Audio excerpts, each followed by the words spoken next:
Malam itu, Surabaya dipeluk oleh langit kelabu yang berat. Lampu-lampu jalan memantulkan cahaya kuning pucat di atas aspal yang basah bekas hujan sore tadi. Di salah satu sudut pelabuhan Tanjung Perak, deru mesin-mesin raksasa terdengar berat, bercampur bau asin laut dan aroma solar yang menusuk hidung. Di sana, berdirilah Dea Permata, seorang wanita berusia 27 tahun dengan wajah tegas namun anggun. Rambutnya terurai sebahu, sedikit berantakan oleh angin laut, sementara matanya menatap lurus ke arah truk kontainer merah metalik miliknya. Sejak 5 tahun lalu, Dea sudah menjadi sopir truk kontainer lintas pulau. Bagi sebagian orang, profesi ini identik dengan keringat dan bahaya, pekerjaan yang jarang disentuh oleh wanita. Tapi bagi Dea, inilah hidupnya. Dia tumbuh di jalanan, belajar membaca rambu dari cahaya lampu sorot, dan merasakan kehangatan hanya ketika tangannya menggenggam erat setir truk berukuran monster. Semua orang di pelabuhan mengenalnya bukan hanya karena kecantikannya, tetapi karena reputasinya, sopir yang tak pernah telat dan tak pernah gagal menjaga muatan. Malam itu, Dea mendapat pesan singkat yang mengubah segalanya. Pesan dari seseorang yang tak ia kenal, namun mengatasnamakan pihak pemerintah. Siapkan dirimu. Pukul 22, kamu akan bawa muatan negara. Tidak ada pertanyaan. Dea sempat mengerutkan kening, merasa aneh. Biasanya, muatan sudah jelas tertera di dokumen resmi, bukan lewat pesan misterius seperti ini. Namun nalurinya berkata, ini bukan pekerjaan biasa. Jarum jam mendekati pukul 10 malam. Dari arah dermaga, 2 mobil hitam berplat militer berhenti di depan truknya. 4 pria berseragam keluar tanpa banyak bicara, hanya memberi isyarat agar Dea mengikuti mereka. Kontainer besar berwarna biru gelap itu segera diangkat oleh kren dan dipasang di atas rangka truk Dea. Tak ada tanda, tak ada tulisan, hanya warna polos dan segel besi yang tampak terlalu tebal untuk ukuran kontainer biasa. Dea mencoba bercanda untuk mencairkan suasana. Boleh tahu isinya apa, Pak? Jangan-jangan ini patung emas Presiden. Namun, salah satu tentara hanya menatapnya datar.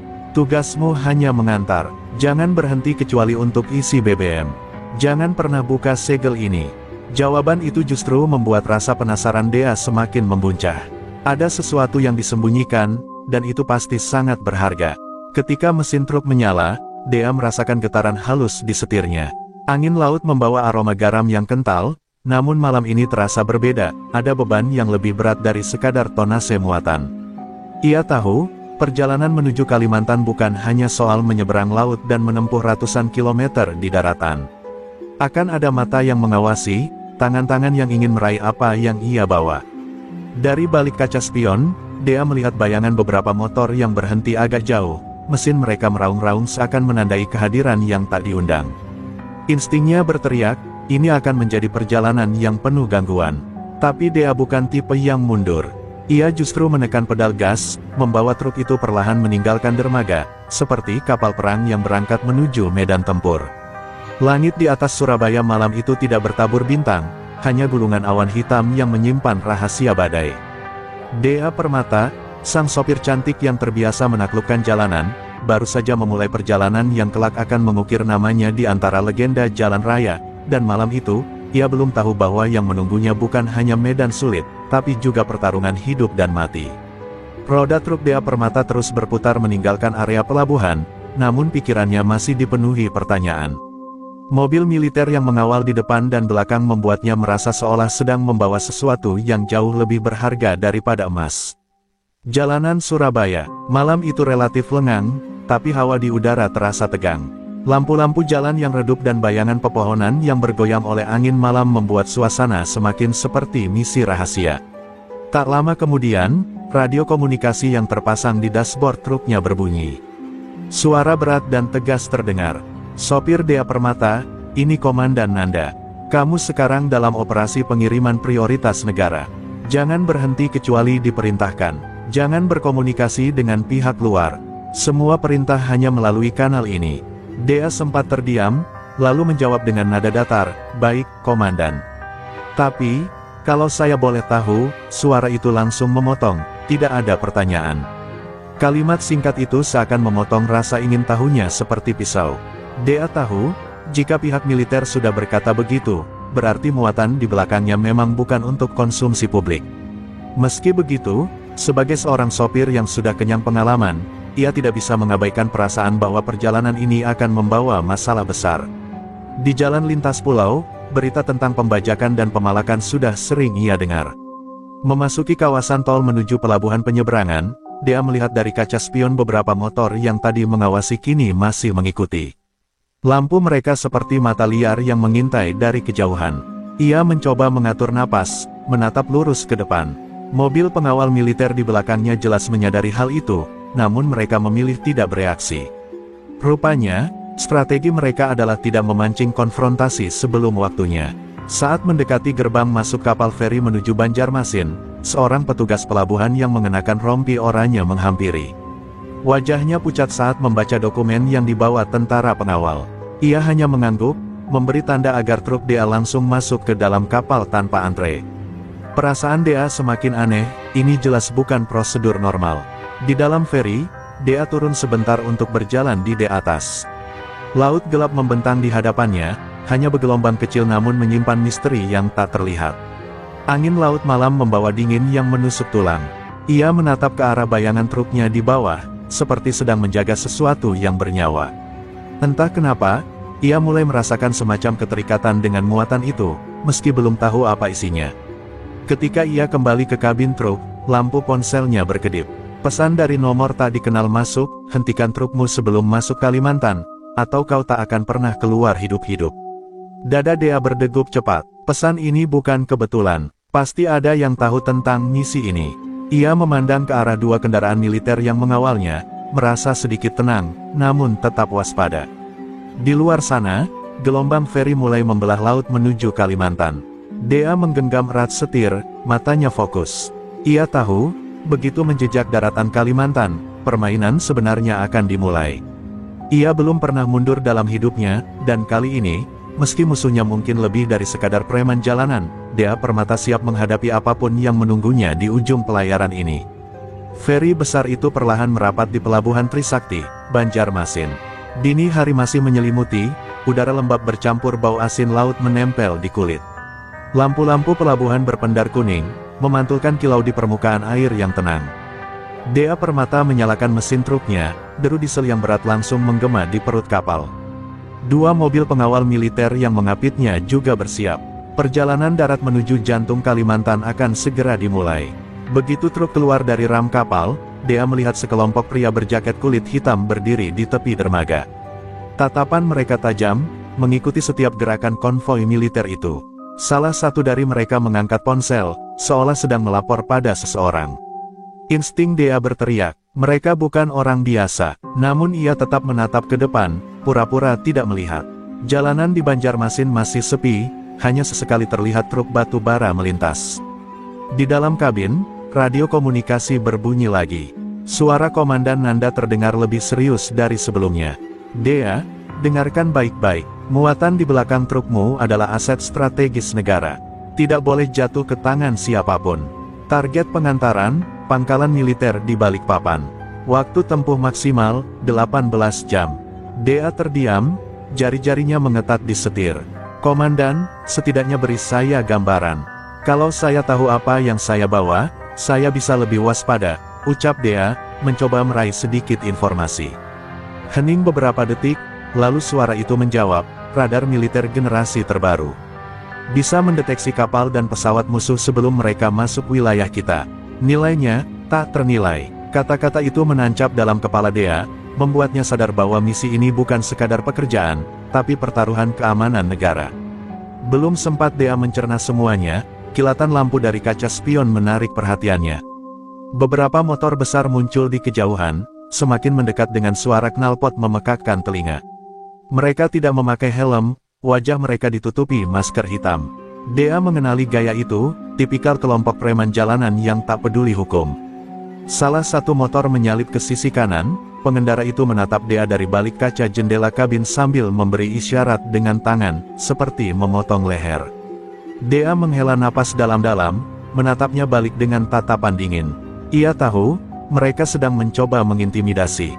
Tapi, membiarkan rasa takut muncul hanya akan membuat mereka semakin berani. Mobil pengawal militer di belakang segera mempercepat laju, menutup celah di antara truk Dea dan motor-motor itu. Namun, di jalanan panjang Kalimantan yang sepi, konfrontasi hampir tidak bisa dihindari. Dea bisa merasakan detak jantungnya berpacu, setiap kilometer terasa seperti hitungan mundur menuju sesuatu yang besar. Dalam hati, ia berkata pada dirinya sendiri, kalau kalian pikir aku hanya sopir biasa, kalian salah besar.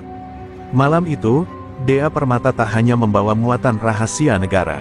Ia membawa tekad untuk memastikan barang itu sampai ke tujuan, sekalipun harus menembus badai preman yang menunggu di sepanjang jalan.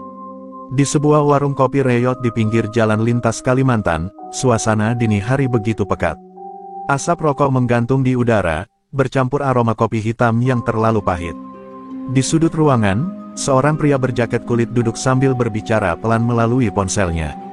Wajahnya penuh luka lama, matanya liar. Dialah Sarman, orang kepercayaan Sahroni, pemimpin kelompok preman yang menguasai jalur ini.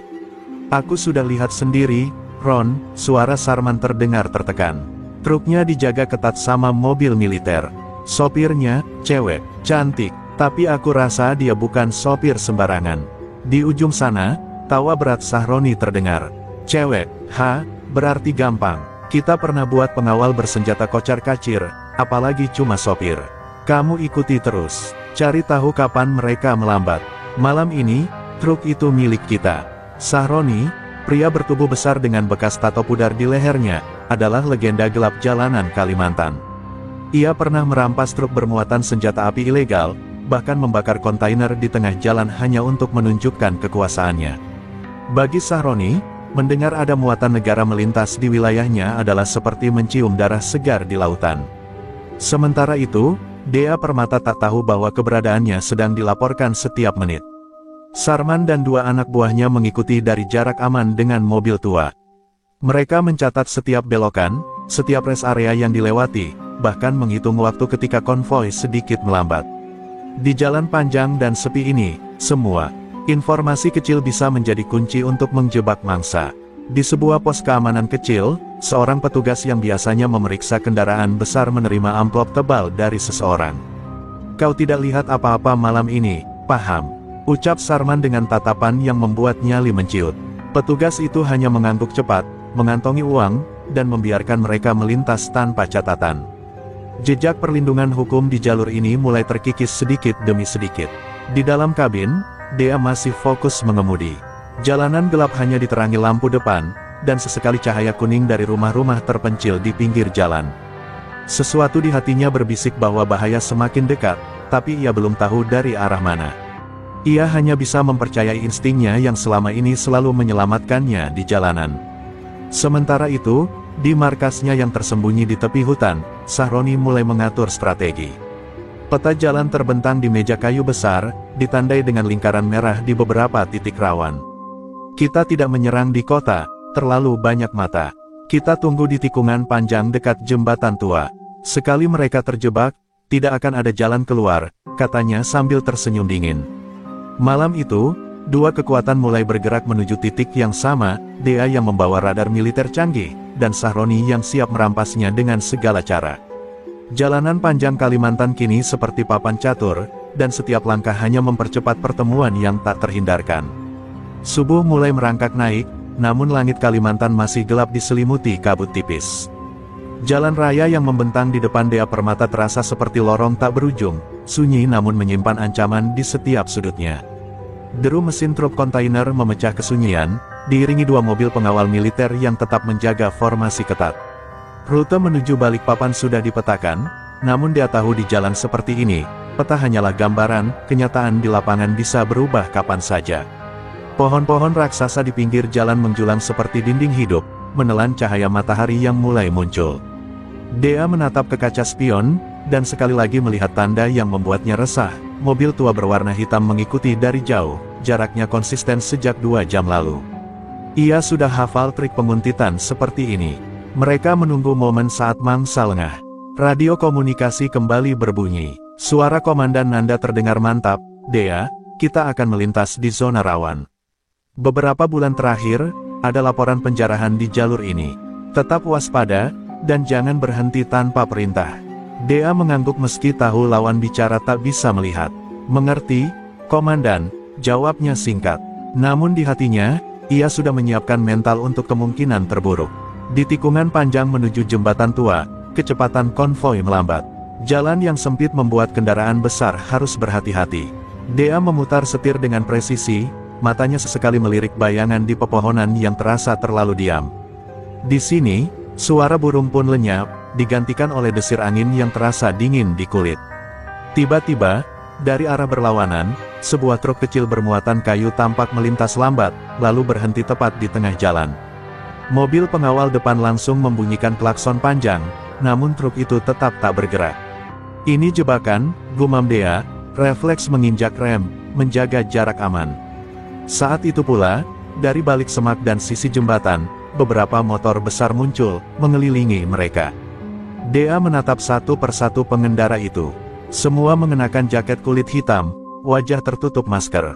Di antara mereka, seorang pria bertubuh besar dengan tato di leher maju perlahan. Meski belum pernah bertemu langsung, Dea tahu siapa dia, Sahroni. Aura arogansinya terasa bahkan dari balik kaca kabin. Sahroni mengangkat tangannya, memberi aba-aba agar semua kendaraan berhenti total. Suara knalpot meraung, seperti paduan suara ancaman. Mobil pengawal di belakang mulai bergerak maju, tapi Dea tahu, sekali peluru beterbangan, muatan rahasia itu bisa terancam. Ia harus berpikir cepat, karena detik berikutnya akan menentukan apakah perjalanan ini berlanjut, atau berakhir di sini. Dan di tengah ketegangan yang menekan udara, Dea Permata menggenggam setir lebih erat, matanya berubah tajam seperti baja. "Kalau ini permainan kalian, aku siap meladeninya," batinnya. Satu hal pasti, pertempuran di jalanan ini baru saja dimulai. Mesin truk Dea berhenti berderu, meninggalkan kesunyian yang tegang. Suara raungan motor para preman di sekelilingnya menjadi musik latar yang mencekam. Sahroni melangkah maju, kedua tangannya diletakkan santai di pinggang, namun tatapan matanya seperti pisau yang siap menusuk. "Pagi, Nona, jalan ini milik kami," katanya sambil tersenyum miring, suaranya berat seperti gemuruh jauh di langit. Dea menatap lurus tanpa menurunkan kaca jendela. Ia tahu, menunjukkan rasa takut hanya akan memberi mereka kendali. Sahroni mendekat, mengetuk kaca dengan buku jarinya yang keras. "Buka, kita ngobrol sebentar. Santai aja, cuma mau lihat isi kontainermu." Kalimatnya terdengar ramah di permukaan, tapi di balik itu, ada ancaman yang jelas. Dua pengawal militer di mobil depan keluar dengan senjata terangkat. Namun sebelum mereka sempat bicara, dari arah belakang muncul lebih banyak motor, menutup semua kemungkinan mundur. "Sarman," tangan kanan Sahroni, berteriak, "jangan sok berani. Kalau kalian pikir bisa keluar dari sini hidup-hidup, pikir lagi." Preman-preman lain mulai memukul-mukul sisi truk, menciptakan suara dentuman yang membuat situasi semakin panas. Dea menutup matanya sejenak, menarik napas panjang. Ia teringat pelajaran ayahnya dulu, "Kalau kau terjebak, jangan panik. Dengarkan suara di kepalamu. Gunakan apa yang kau punya." Matanya terbuka kembali, dan ia mulai menghitung jumlah musuh di sekitar, memperkirakan jarak ke celah jalan yang masih terbuka di sisi kanan. Sahroni akhirnya kehilangan kesabaran. Ia mengisyaratkan kepada dua anak buahnya untuk memanjat sisi kontainer. "Cepat buka, kita ambil isinya, terus kita cabut," teriaknya. Dea bisa melihat dari kaca spion, tangan para preman itu mulai meraih gembok segel baja. Hatinya berdegup kencang. Sekali segel itu rusak, misi negara akan hancur. Radio komunikasinya berbunyi lirih, suara Komandan Nanda terdengar tegas, "Dea, jangan biarkan mereka buka muatan. Kalau perlu, tabrak keluar. Jangan pikirkan kendaraan mereka. Yang penting, muatan selamat." Instruksi itu seperti menyalakan percikan api dalam dirinya. Tatapan Dea mengeras, jemarinya kembali menggenggam erat setir. Sahroni sudah hampir memegang pintu kontainer ketika mesin truk kembali meraung keras. Dea menginjak pedal gas dalam-dalam, roda belakang berputar liar mengangkat debu, membuat beberapa preman terkejut dan melompat mundur. Sahroni mengumpat kasar, namun Dea sudah memutar kemudi, memaksa truk itu meluncur ke celah sempit di sisi kanan yang sempat ia hitung tadi. Di balik kaca, senyum tipis muncul di bibir Dea. "Kalian pikir aku sopir biasa? Mari kita lihat siapa yang terakhir berdiri," batinnya. Dan dengan itu, perburuan di jalan raya pun benar-benar dimulai. Matahari sudah lama tenggelam ketika truk Dea Permata kembali menembus jalanan gelap Kalimantan. Lampu sorotnya membelah kabut tipis, sementara suara mesin yang berat menjadi satu-satunya penanda kehidupan di jalur sepi itu. Meski berhasil lolos dari kepungan pertama, ia tahu Sahroni bukan tipe orang yang menyerah. Perasaan di tengkuknya seperti ada tatapan yang terus mengikuti. Radio komunikasinya kembali berderak. "Dea, radar militer yang kamu bawa terlalu penting. Kami dapat info mereka menyiapkan hadangan kedua. Jalur aman berikutnya 40 km dari posisi kamu sekarang." Suara Komandan Nanda terdengar tegas namun syarat kekhawatiran. Dea menjawab singkat, "Mengerti. Saya akan sampai ke sana." Tapi di hatinya ia tahu, jarak itu cukup panjang untuk memicu bencana. Beberapa kilometer kemudian, suasana mulai berubah. Jalanan yang tadinya lurus kini berkelok, dikelilingi pepohonan rapat yang membuat pandangan terbatas. Dari kejauhan, terlihat kilatan cahaya aneh, seperti pantulan dari sesuatu yang besar dan logam. Dea memperlambat laju, mencoba mengenali. Jantungnya langsung berdegup cepat. Di tengah jalan, ada dua truk besar terparkir menyilang, menutup jalur sepenuhnya. Tiba-tiba, lampu-lampu jalan yang seadanya padam serentak, menyisakan kegelapan pekat. Dari balik pohon, puluhan motor menyala bersamaan, lampunya menyorot tajam ke arah truk Dea, membuat matanya silau. Di antara sorotan itu, Sahroni muncul, berdiri di atas kap sebuah mobil pikap. Senyumnya lebar, tapi matanya penuh amarah. "Kali ini kau nggak akan kemana-mana, Nona," teriaknya. Suara rantai besi dan batang kayu menghantam aspal terdengar di sekeliling. Preman-preman itu bergerak menutup setiap celah. Beberapa dari mereka membawa molotov, botol berisi bensin yang siap dilempar. Bau bahan bakar mulai menusuk hidung, bercampur dengan aroma tanah basah dan udara malam yang berat. Dea tahu, sedikit saja ia ragu, situasi bisa berubah menjadi neraka. Ia memejamkan mata sejenak, mencoba menenangkan diri. Di bawah tekanan seperti ini, hanya ada dua pilihan, menyerah atau bertarung. Kilatan wajah ayahnya muncul di ingatannya, suaranya bergema, "Kamu bukan hanya sopir. Kamu pengendali roda raksasa, dan di jalanan, roda itu adalah senjatamu." Kata-kata itu membuat tubuhnya panas oleh adrenalin. Dea menarik napas panjang, lalu menginjak pedal gas sedikit untuk memberi peringatan. Suara raungan mesin membuat beberapa preman mundur setapak. Namun Sahroni hanya tertawa, mengangkat tangannya sebagai tanda untuk mulai menyerang. Motor-motor di sisi kanan dan kiri bergerak maju, mengurung truk dari segala arah. Di detik itu, Dea memutuskan, ia tidak akan menjadi korban. Tangannya memutar setir sedikit, lalu menekan pedal gas sedalam mungkin. Ban besar truk menghantam tanah dengan tenaga penuh, suara dentuman besi bertabrakan dengan rantai, kayu patah berhamburan. Sahroni menjerit memerintahkan orang-orangnya menghalangi, tapi truk raksasa itu sudah mulai membuka jalan paksa, menerobos blokade menuju kegelapan malam yang penuh bahaya. Roda-roda besar truk Dea Permata mencabik aspal, meninggalkan bekas hitam pekat yang berasap. Mesin meraung seperti binatang buas yang terlepas dari kurungan. Dentuman keras terdengar saat bak truknya menghantam motor yang mencoba menghalangi. Beberapa preman terjungkal ke semak, jeritan mereka tenggelam oleh deru mesin. Namun, Sahroni sudah memperkirakan langkah itu. Dari arah depan, dua mobil pikap meluncur kencang, mencoba menabrak bagian sisi truk untuk menghentikan lajunya. Dea merasakan benturan keras di sisi kiri, truk berguncang hebat. Tangannya menggenggam setir erat, otot lengannya menegang, matanya tajam fokus pada celah di antara kendaraan penghadang. Satu pikiran memenuhi kepalanya, muatan ini harus sampai.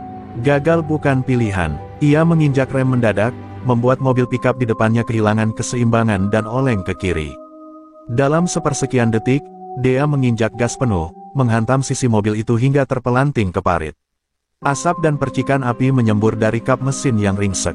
Preman-preman di motor mulai kehilangan keberanian. Tapi Sahroni melompat turun dari pikapnya, berlari ke tengah jalan sambil mengayunkan rantai baja.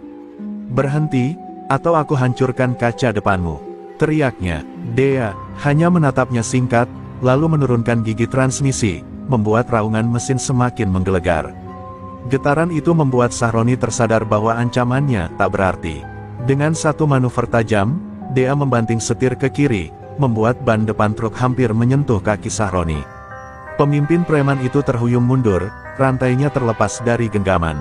Dari spion, Dea melihat wajahnya berubah pucat, tatapan yang sebelumnya penuh kesombongan kini dipenuhi rasa takut. Tidak berhenti di situ, Dea mengerem mendadak, lalu memundurkan truk dengan presisi mengerikan. Bumper belakangnya menghantam barisan motor di belakang, menghancurkan beberapa sekaligus. Dentuman logam dan teriakan panik terdengar bersahutan. Sisa anak buah Sahroni terpencar, tak lagi berani mendekat. Meski jalan mulai terbuka, Dea tahu bahaya belum usai. Ia menancap gas, meninggalkan medan kekacauan itu, tapi matanya tetap waspada melalui kaca spion. Kilatan lampu dari kejauhan menandakan bahwa perburuan mungkin belum selesai. Dalam hatinya, ia merasakan gelombang amarah sekaligus kepuasan. Ia bukan hanya bertahan, tapi melawan, dan menang. Namun di antara adrenalin yang mendidih, sebuah kesadaran menohok, semakin ia mendekati tujuan, semakin besar taruhannya. Radar militer di kontainer belakangnya bukan sekadar beban, tapi simbol pertarungan untuk melindungi negeri. Dan ia, Dea Permata, tak akan membiarkan siapapun merampasnya, walau harus melawan seluruh dunia jalanan ini. Cahaya senja mulai merayap di cakrawala saat Dea Permata tiba di tepian dermaga kecil di muara Sungai Kapuas. Deru mesin truknya perlahan mereda, namun detak jantungnya masih berpacu cepat. Ia tahu jalur darat sudah tak aman lagi, satu-satunya cara menembus ke Kalimantan Tengah dengan cepat adalah menyeberang melalui jalur sungai. Kapal tongkang tua, dengan lambung besi yang berkarat, menjadi satu-satunya harapan. Namun, bayangan bahaya tak pernah jauh. Dari kejauhan, deru mesin motor perahu mulai terdengar, semakin lama semakin dekat. Dea menoleh cepat, melihat kilatan lampu senter yang berayun-ayun di atas air. Mereka tidak menyerah. Sahroni rupanya memerintahkan sisa anak buahnya untuk mengejar lewat jalur sungai. Dengan cekatan, Dea berlari ke buritan tongkang, memberikan aba-aba pada nahkoda untuk segera berangkat. Rantai tambatan dilepas, dan kapal perlahan meninggalkan dermaga, memecah permukaan sungai yang tenang menjadi riak-riak besar. Di belakang, 3 motor perahu hitam bergerak seperti hiu lapar yang mengincar mangsanya. Malam turun cepat, dan hanya cahaya remang lampu kapal yang menjadi panduan. Dea berdiri di sisi dek, matanya menatap lurus ke kegelapan di belakang. Angin sungai menusuk kulit, membawa aroma lumpur dan dedaunan basah. Tiba-tiba, rentetan suara letusan terdengar, bukan dari senjata api, tapi meriam suar yang diluncurkan oleh para pengejar untuk membutakan pandangan kru kapal. Api merah menyala di udara, menciptakan siluet mengerikan dari para pengejar. Beberapa dari mereka sudah menyiapkan kait besi untuk memanjat ke tongkang. Dea menggertakkan giginya, lalu tanpa ragu meraih batang besi panjang dari dek. Ia berdiri tegak di tepi kapal, siap menghadang siapapun yang berani melompat naik. Gelombang besar dari arus sungai membuat tongkang berguncang hebat.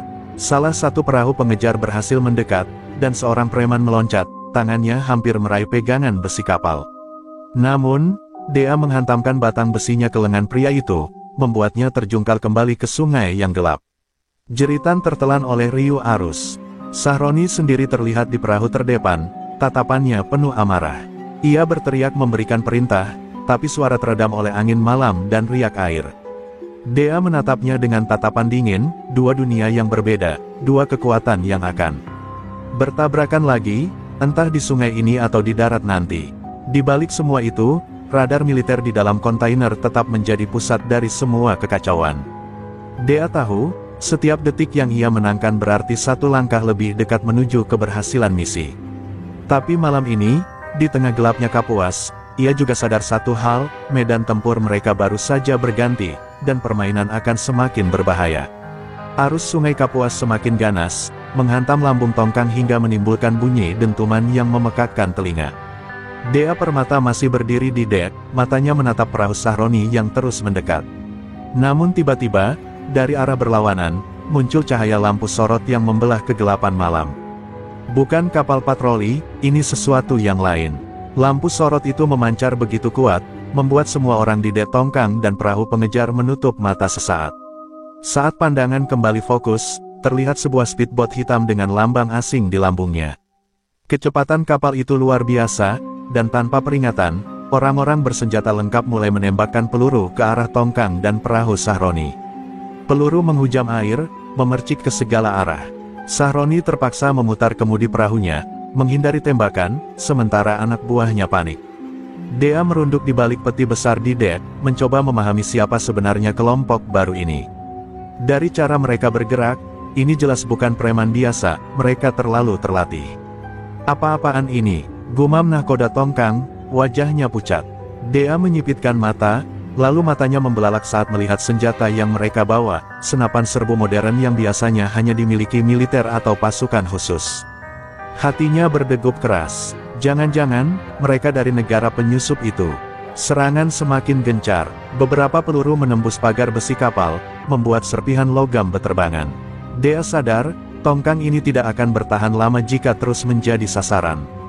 Ia berlari ke ruang kemudi dan memerintahkan nahkoda untuk mengarahkan kapal ke sisi sungai yang penuh dengan batang-batang kayu hanyut, berharap bisa membuat pengejar kesulitan bermanuver. Sahroni, meski terpukul mundur, ternyata tidak menyerah. Ia memanfaatkan kekacauan itu untuk mendekat kembali, kali ini dari sisi kanan Tongkang. Dea bisa mendengar teriakan marahnya, bercampur suara tembakan dari pihak misterius. Di tengah hiruk pikuk itu, dua musuhnya kini saling berusaha merebut momen untuk mencapai kontainer. Gelap, bising, dan penuh kekacauan, Dea harus bergerak cepat. Ia meraih senapan laras pendek dari loker darurat kapal, lalu kembali ke dek. Pandangannya fokus, setiap napasnya diatur.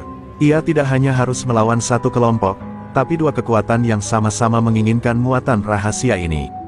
Di tengah malam yang liar di atas sungai Kapuas, Dea Permata akhirnya mengerti bahwa misi ini bukan lagi sekadar perjalanan pengiriman.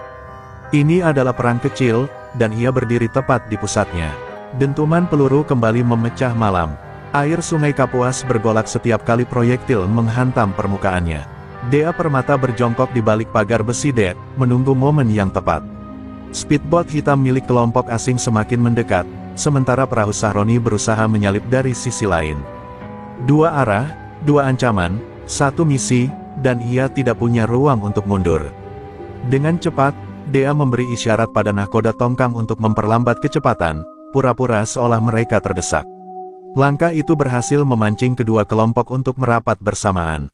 Namun di balik itu, Dea sudah menyiapkan rencana gila, memanfaatkan arus kayu besar yang hanyut di sisi sungai untuk membuat benturan maut. Begitu perahu Sahroni sejajar, Dea berdiri dan melepaskan tembakan peringatan. Pelurunya tidak mengenai tubuh, tetapi menghantam mesin luar perahu, membuat percikan api. Sahroni meraung marah, namun sebelum ia sempat membalas, sebuah batang pohon besar terbawa arus menghantam lambung perahunya, membuatnya oleng. Speedboat hitam pun tak luput dari jebakan Dea. Saat mereka fokus menembaki Tongkang, arus deras mendorong dua batang kayu besar tepat ke arah mereka. Tabrakan keras terdengar, salah satu anggota mereka terpental ke air. Suara teriakan bercampur percikan air memenuhi udara. Dea memanfaatkan kekacauan itu. Ia melompat ke sisi Tongkang yang lebih tinggi, mengambil sudut tembak yang lebih baik. Setiap peluru yang ia lepaskan terukur, menghantam senjata musuh, bukan tubuh mereka. Ia tidak ingin membunuh jika tidak terpaksa, tetapi jelas membuat mereka tak berdaya adalah prioritas. Sahroni, meski perahunya rusak, masih mencoba bertahan. Ia memerintahkan anak buahnya untuk naik ke Tongkang lewat tali jangkar.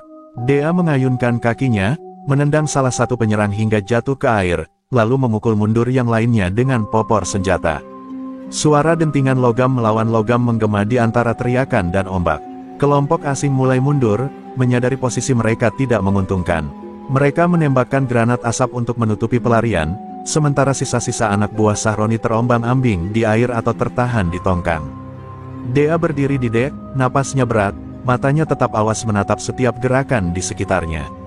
Malam itu, di atas sungai Kapuas, Dea Permata membuktikan satu hal, siapapun yang mencoba merampas muatan rahasia ini harus siap menghadapi perlawanan yang tidak akan mereka lupakan seumur hidup. Fajar baru saja mereka ketika Tongkang yang membawa Dea Permata akhirnya memasuki perairan dermaga Pelabuhan Kijing, Kalimantan Barat. Cahaya matahari kemasan memantul di permukaan laut, namun bagi Dea, ketenangan itu hanya tipuan. Pengalaman semalam sudah cukup memberinya pelajaran, ancaman bisa datang kapan saja, bahkan di saat semuanya tampak aman. Tongkang perlahan merapat, beberapa petugas pelabuhan sudah menunggu, namun Dea bisa melihat sesuatu yang janggal. Di antara para pekerja berseragam resmi, ada beberapa pria berpakaian biasa dengan tatapan tajam, berdiri terlalu kaku untuk sekadar buruh pelabuhan. Tangan mereka tersembunyi di balik jaket, seolah memegang sesuatu. Naluri Dea berteriak. Ia menepuk bahu nahkoda, memberi isyarat untuk berhenti menurunkan ram. Ada yang gak beres, gumamnya. Matanya menyapu sekitar, mencari jalur keluar alternatif. Namun satu-satunya jalan adalah melalui dermaga itu, dan disitulah mereka menunggu. Langkah kaki berat terdengar. Dari balik tumpukan kontainer, muncul seorang pria berwajah tirus, berjas hitam meski cuaca panas. Senyum tipisnya membuat bulu kuduk Dea berdiri. Nona Dea Permata, suaranya tenang namun penuh ancaman, muatan itu milik kami sekarang. Serahkan, dan kau bisa pergi tanpa luka. Dea tersenyum tipis, meski jantungnya berdegup kencang. Sayangnya, radar ini bukan untuk dijual di pasar gelap, balasnya sambil merapatkan genggaman pada senjata yang disembunyikan di pinggang. Sinar matahari pagi membuat sorot matanya terlihat seperti baja. Pria itu memberi isyarat, dan tiba-tiba beberapa orang di sekitarnya mulai mendekat, membentuk setengah lingkaran. Dea tahu ia tidak mungkin bisa kabur tanpa konfrontasi. Ia menurunkan tangannya perlahan, bersiap mengambil posisi tempur. Ketegangan di udara kian pekat, nyaris bisa dirasakan di kulit. Burung camar yang terbang di atas kepala seolah merasakan ancaman itu, melayang menjauh dari dermaga. Hening, hanya suara ombak yang terdengar, sebelum semuanya pecah. Dengan kecepatan kilat, Dea bergerak lebih dulu, menendang tong berisi oli ke arah dua pria terdekat, membuat mereka terjatuh. Ledakan teriakan dan langkah kaki pun memenuhi dermaga. Pertarungan di darat baru saja dimulai, dan Dea tahu, ini hanya awal dari pertempuran yang lebih besar. Teriakan pertama memecah udara pagi saat salah satu preman mencoba menyerang Dea dari samping. Ia melompat ke belakang, menghindari pisau yang nyaris menggores perutnya, lalu memutar tubuh dan menghantam rahang lawannya dengan siku keras. Dentuman tulang bertemu tulang membuat dua preman lain ragu sejenak, tapi hanya sepersekian detik. Mereka langsung maju bersamaan, berusaha menjatuhkannya. Dea bergerak seperti air, luwes tapi menghantam keras. Ia menyambar rantai besi yang tergantung di kren pelabuhan dan mengayunkannya, memukul dada salah satu pria hingga terhuyung dan terjatuh ke laut. Suara cipratan air bercampur dengan teriakan panik membuat sisa gerombolan itu makin beringas. Pria berjas hitam, yang ternyata adalah Sahroni, melangkah maju dengan tenang, matanya mengawasi setiap gerak Dea. Kau cepat, tapi sendirian, katanya datar. Dengan isyarat tangannya, tiga pria bertubuh kekar keluar dari balik kontainer, masing-masing membawa pentungan baja. Dea menyipitkan mata, keringat bercampur dengan debu pelabuhan. Ia tahu ini bukan sekadar perampokan biasa, ini adalah operasi terencana untuk merebut radar militer yang ia bawa. Tarikan napasnya dalam, lalu ia maju tanpa ragu, menepis serangan pertama, memutar tubuh, dan menghantam tulang kering lawannya. Jeritan nyaring terdengar, tapi Dea tak berhenti. Sahroni akhirnya ikut turun tangan. Dengan kecepatan mengejutkan, ia meninju, memaksa Dea mundur beberapa langkah. Benturan tinju itu membuat telapak tangannya terasa panas, namun ia tersenyum sinis. Lumayan, ucap Dea sambil meludahkan darah dari bibirnya, tapi aku nggak punya waktu buat main lama-lama. Pertarungan itu berubah brutal, pukulan, tendangan, dan benturan logam melawan kulit mengisi udara. Dea memanfaatkan setiap celah kecil, memukul lambung lawan yang terbuka, mendorong tubuh mereka ke dinding kontainer, bahkan memanfaatkan tali kapal untuk menjatuhkan dua orang sekaligus. Akhirnya, setelah menit-menit yang terasa seperti jam, hanya Sahroni yang masih berdiri. Napasnya terengah, darah menetes dari pelipisnya. Kau pikir ini selesai? Ancamnya. Dea tak menjawab, hanya menatapnya dengan tatapan yang cukup tajam untuk menusuk hati. Di kejauhan, suara sirene militer mulai terdengar. Sahroni melirik sekilas ke arah suara itu, lalu mundur perlahan. Kita akan bertemu lagi, Dea Permata, katanya sebelum melompat ke perahu kecil yang sudah menunggu di ujung dermaga. Dea berdiri tegak, meski tubuhnya penuh memar, memastikan kontainer tetap terkunci rapat. Misi belum selesai, tapi satu rintangan besar baru saja ia lewati. Suara sirene semakin keras, bergema di antara peti kemas dan tiang-tiang kren. Tiga kendaraan militer berhenti mendadak di dermaga, dan beberapa prajurit bersenjata lengkap turun, mengelilingi area. Komandan Raka, pria berwajah tegas dengan seragam loreng yang masih berdebu, menghampiri Dea. Kami dapat laporan serangan. Kau baik-baik saja? Tanyanya, menatap memar di pipi Dea. Dea mengangguk singkat. Aku masih utuh. Tapi mereka tahu apa yang kita bawa. Raka memberi isyarat, dan 4 prajurit segera memindahkan kontainer berisi radar militer itu ke truk pengangkut khusus. Semuanya dilakukan cepat, tapi Dea tetap merasa gelisah. Sejak tadi, matanya menangkap tatapan mencurigakan dari salah satu prajurit, mata yang terlalu sering melirik ke arah telepon satelit di tangannya. Saat konvoi mulai bergerak meninggalkan pelabuhan, langit mendung semakin pekat, membuat suasana semakin berat. Dea duduk di kursi depan bersama Raka, sedangkan truk pengangkut ada di belakang, diapit 2 mobil pengawal. Jalanan basah membuat ban selip sesekali, menambah ketegangan yang sudah menumpuk. Sahroni tidak akan menyerah, gumam Dea sambil menatap spion. Raka hanya mendengus. Kita punya cukup orang untuk menghentikannya. Tapi nada suaranya terdengar terlalu yakin, seolah menutupi sesuatu. Dea menoleh, mempelajari raut wajah komandan itu. Ada kilatan gugup di matanya, yang jarang ia lihat sebelumnya. Setengah jam perjalanan, konvoi tiba-tiba melambat. Salah satu kendaraan pengawal di belakang memberi sinyal darurat. Raka menurunkan kaca jendela, tapi tak ada jawaban. Hanya denting peluru yang tiba-tiba menghantam bodi truk di belakang mereka. Dalam hitungan detik, jalan sepi itu berubah menjadi medan pertempuran. Dari semak di pinggir jalan, belasan pria bersenjata keluar, menembaki konvoi tanpa ampun. Dea langsung meraih pistol dari pinggangnya, membalas tembakan sambil membuka pintu mobil. Ia berlari ke arah truk pengangkut, tapi terhenti ketika melihat sesuatu yang membuat darahnya dingin. Prajurit yang tadi mencurigakan justru membuka kunci kontainer dari dalam. Mata mereka bertemu sesaat. Prajurit itu tersenyum tipis sebelum melompat turun, menyerahkan remote kontrol pintu kontainer kepada seseorang yang menunggu di luar, dan sosok itu bukan orang asing. Sahroni berdiri di sana, basah kuyup oleh hujan, dengan tatapan penuh kemenangan. Dea menggertakkan gigi, hujan deras mulai menutupi pandangannya, tapi amarahnya justru semakin tajam. Ia tahu, pertempuran di pelabuhan tadi hanyalah awal. Kini, pertarungan sebenarnya dimulai, dan kali ini, musuhnya tidak hanya ada di luar, tapi juga di dalam barisan mereka sendiri. Peluru berdesing melewati telinga Dea, menghantam aspal dan bodi truk. Hujan mengguyur tanpa ampun, membuat pandangan kabur, tapi ia tetap berlari ke arah kontainer. Sahroni sudah naik ke mobil bak terbuka, memberi isyarat kepada anak buahnya untuk mengaitkan rantai pada pintu belakang truk pengangkut. Seketika, suara mesin derek portabel meraung di tengah derasnya hujan, menarik kontainer ke arah mereka. Dea meluncur ke tanah, menghindari rentetan tembakan, lalu menembak tepat ke arah rantai baja itu. 3 kali tembakan, tapi rantai hanya tergores. Besi neraka, umpatnya. Dari balik kabut hujan, ia melihat Raka mencoba melindungi sopir truk pengangkut, namun gerakannya melambat, seperti menahan rasa sakit. Darah segar merembes dari lengannya, ia terkena peluru.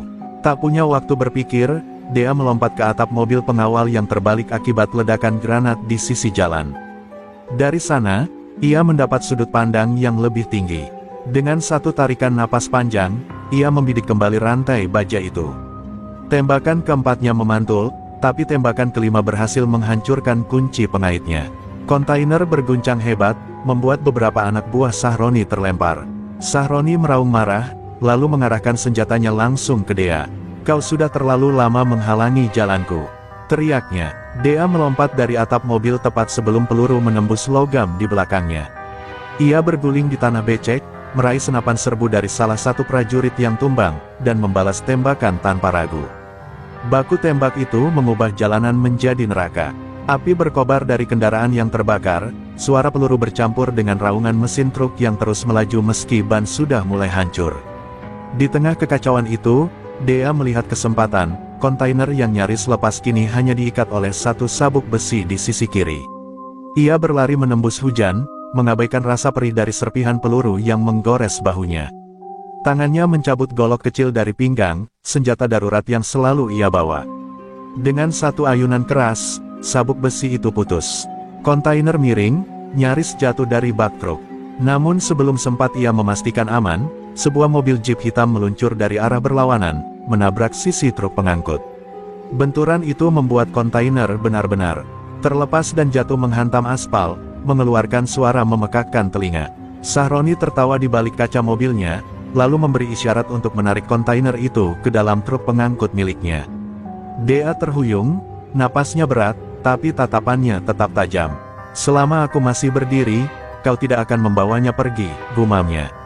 Ia tahu, pertempuran berikutnya akan berlangsung jarak dekat, dan di tengah hujan badai ini, hanya satu yang akan bertahan hidup. Hujan semakin deras, membasahi aspal yang kini dipenuhi pecahan kaca dan ceceran darah. Dea berdiri tegak, tubuhnya bergetar bukan karena takut, melainkan karena amarah yang mendidih. Di hadapannya, Sahroni turun dari jeep hitamnya sambil membawa golok panjang berkilat, wajahnya penuh keyakinan bahwa malam ini ia akan menghabisi Dea. Kau pikir bisa menghalangiku hanya dengan senjata api? Mari kita selesaikan dengan darah, tantangnya. Dea melempar senapan serbu yang sudah kehabisan peluru, lalu meraih belati panjang dari sarung di pahanya. Kalau ini yang kau mau, kita akhiri di sini, jawabnya tegas. Cahaya kilat memantul di mata keduanya, seolah alam pun tahu bahwa pertempuran ini akan menentukan segalanya. Sahroni menyerang lebih dulu, goloknya melesat menyilang, membelah udara. Dea memutar tubuhnya, menangkis dengan belati, percikan air hujan terhambur setiap kali logam beradu. Suara dentingan senjata berpadu dengan gelegar petir, menciptakan simfoni kematian yang mencekam. Sekali tebas, Sahroni nyaris mengenai leher Dea, namun ia menunduk dan membalas dengan tusukan cepat ke arah rusuk. Sahroni mundur selangkah, terkejut melihat goresan darah di bajunya. Cepat juga kau, tapi belum cukup, desisnya. Ia lalu menghantamkan kakinya ke perut Dea, membuat sang sopir truk terlempar ke genangan air. Dea terbatuk, darah bercampur air hujan di bibirnya. Tapi justru itulah saat ia memanggil kekuatan yang selama ini ia simpan, ajian rawa rontek. Aura panas mulai memancar dari tubuhnya, meski udara di sekitar dingin menggigit. Luka di bahu yang tadi menganga kini perlahan menutup, membuat Sahroni melangkah mundur dengan tatapan tak percaya. Itu mustahil, gumamnya. Dengan kecepatan kilat, Dea bangkit dan menghantamkan siku ke rahang Sahroni. Dentuman keras terdengar, membuat lelaki itu terhuyung. Namun Sahroni bukan lawan yang mudah tumbang, ia memutar goloknya dan mencoba tebasan terakhir, menargetkan leher. Dea menunduk, lalu membalas dengan sabetan belati yang menorehkan luka dalam di lengan Sahroni. Keduanya kini sama-sama berdarah, napas terengah-engah. Hujan tak lagi terasa dingin, yang ada hanya panasnya adrenalin dan dendam. Di kejauhan, anak buah Sahroni dan Raka hanya bisa menyaksikan, tak berani ikut campur. Mereka tahu, ini bukan lagi sekadar baku hantam, ini duel kehormatan. Dea maju selangkah, belati siap menembus jantung musuhnya. Kau sudah terlalu lama membuat jalanan ini kotor oleh keserakahanmu. Malam ini, semua berakhir. Sahroni mengangkat goloknya untuk serangan terakhir, namun petir menyambar tiang listrik di dekat mereka, dan kilatan cahaya putih menutup pandangan semua orang. Saat kilat mereda, hanya satu dari mereka yang masih berdiri. Asap tipis mengepul dari tiang listrik yang tersambar petir. Hujan masih turun, namun kini terasa seperti tirai tipis yang menyelimuti jalanan sepi itu. Di tengah genangan air, Dea berdiri dengan tubuh basah kuyup, napasnya terengah namun matanya tetap menyala penuh tekad. Di kakinya, Sahroni tergeletak, goloknya jatuh terlepas dari genggaman. Darah mengalir, bercampur dengan air hujan, membentuk garis merah yang terbawa arus ke selokan. Ini, belum selesai, sahut Sahroni dengan suara serak, berusaha bangkit. Namun Dea menendang golok itu jauh ke dalam kegelapan. Tidak, Ron. Semua sudah selesai, kau sudah kalah, ucapnya datar, namun dengan nada yang memotong lebih tajam dari belatinya. Raka yang sejak tadi mengawasi, berjalan mendekat sambil memegang bahunya yang terluka. Dea, kita harus pergi. Polisi akan datang sebentar lagi, katanya. Anak buah Sahroni yang masih hidup kini tak berani bergerak, beberapa bahkan berlari meninggalkan tempat itu, meninggalkan bos mereka sendirian di bawah hujan. Sahroni menatap ke arah Dea untuk terakhir kalinya. Kau pikir kau sudah memenangkan semuanya? Jalanan ini akan selalu milik orang seperti aku, gumamnya sebelum akhirnya pingsan. Dea hanya menatapnya sejenak, lalu membuang pandangan. Tidak, Ron. Jalanan ini milik orang yang berani melindunginya, balasnya lirih. Dengan sisa tenaga, Dea berjalan menuju truk kontainer yang sudah menunggu. Raka membantunya naik, meski keduanya penuh luka dan lelah. Suara mesin meraung, perlahan meninggalkan lokasi pertarungan yang kini hanya menjadi kenangan pahit.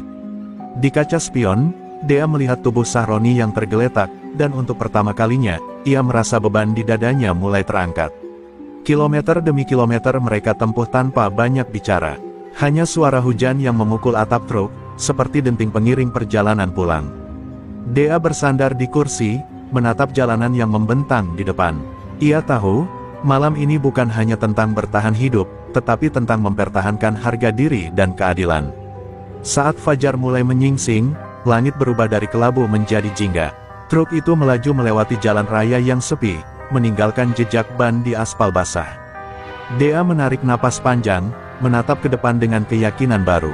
Perjalanan ini belum berakhir, tapi aku tahu, aku tak lagi berjalan sendirian, gumamnya, membuat Raka menoleh dan tersenyum tipis. Matahari akhirnya muncul, membelah kabut tipis di ufuk timur. Hujan berhenti, dan di antara cahaya pagi itu, Dea tahu, ini adalah awal dari bab baru, di mana ia bukan hanya sopir truk, tapi juga penjaga jalanan dari mereka yang mencoba menguasainya dengan kekerasan. Perjalanannya masih panjang, tapi hatinya kini bebas.